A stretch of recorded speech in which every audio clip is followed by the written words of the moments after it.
Hello everybody, আমি Biswajit and welcome to CodeScheme। আশা করি সবাই ভালো আছেন। তো আজ আমি কথা বলবো HTML স্ট্রং এলিমেন্ট নিয়ে। তাহলে চলুন শুরু করা যাক।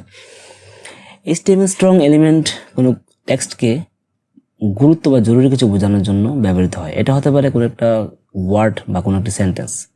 আর স্ট্রং এলিমেন্টের মধ্যে কোনো কন্টেন্টকে ব্রাউজার বোল্ড হরফে দেখাবে। এটা সেন্টেন্সটা কীরকম হবে চলুন প্র্যাকটিক্যালি আমরা সেটা দেখে নিই। ঠিক আছে, তার জন্য কি করব, তার জন্য আমরা একটা ফোল্ডার নিব,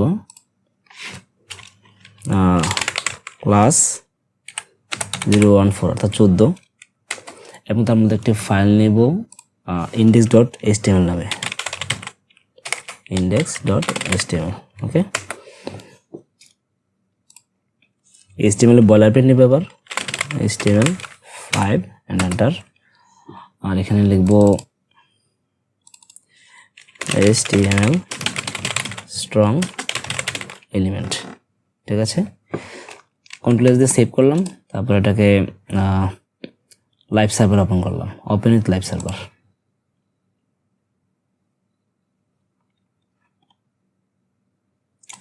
ওপেন হয়ে গেলে কিছুই নেই, আমি একটা পি এলিমেন্ট নিব, পি তার মধ্যে লরেম 50 অর্থাৎ 50টি ওয়ার্ডের একটা কন্টেন্ট নিব। ঠিক আছে, আবার সেভ দিলাম, তাহলে চলে আসলো। একটু বড় করে নিলাম, জুম করে নিলাম। তো স্ট্রং এলিমেন্ট যদি এই টেক্সটটাকে আমরা স্ট্রং ইম্পর্টেন্স দিতে চাই, তাহলে এটাকে যদি আমরা স্ট্রং এলিমেন্টের মধ্যে রাখতে চাই, তাহলে যেটা করব strong স্ট্রং, তারপরে ক্লোজ, এবং সেটাকে ক্লোজিং ট্যাগটাকে আমরা এই লরেমের শেষে দিয়ে দেবো এখানে। ঠিক আছে, এখন যদি আমি সেভ করি তাহলে এই লরেম টেক্সটটা বোল্ড হয়ে যাবে। তো যারা নতুন ডেভেলপার তাদের কাছে স্ট্রং এবং বি ট্যাগ নিয়ে একটা বড় কনফিউশন দেখা যায়, কেননা দুটো ট্যাগই কন্টেন্টকে কি করে বোল্ড হরফে দেখায়। তাই যারা এমন কনফিউশন আছেন তাদের উদ্দেশ্যে বলছি যে এই দুটো ট্যাগ এক নয়।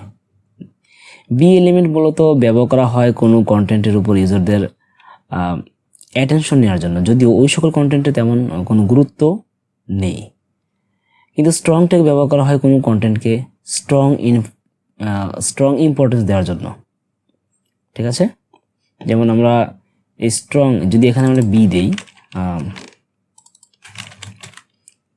হ্যাঁ, এবং সেভ করি, তাহলে কি এটা বোল্ডই রয়ে গেল, বাট এটা কোনো এখন স্ট্রং কোনো ইম্পর্টেন্স নেই। বাট যখন আমরা এখানে স্ট্রং লিখে দিব তাহলে এটা, এবং যদি সেভ করি, আমরা এখন কন্ট্রোল দিয়ে সেভ করলাম, তাহলে এটা একটা স্ট্রং ইম্পর্টেন্স রয়ে গেল।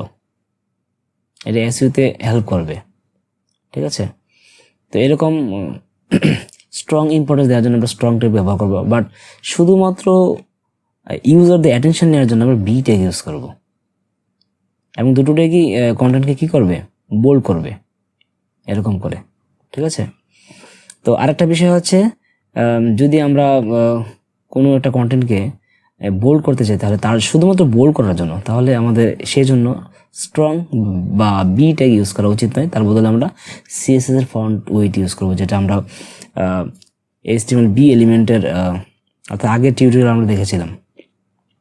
ঠিক আছে, তো আমরা ওইটা নিয়ে আর CSS আর করছি না এখানে। তো ওই ভিডিওটা আপনারা আশা করি দেখেছেন, আর যদি না দেখে থাকেন তাহলে অবশ্যই ভিডিওটা দেখবেন। ঠিক আছে, তো স্ট্রং নিয়ে আসলে তেমন আর কিছু বলার নেই, এইটুকু বলার ছিল। আশা করি ভিডিও আপনাদের ভালো লেগেছে, আর যদি ভালো লেগে থাকে তাহলে অবশ্যই লাইক, কমেন্ট, শেয়ার করতে ভুলবেন না। চ্যানেলটিকে সাবস্ক্রাইব করে আমাদের পাশে থাকবেন। Thanks for watching this video.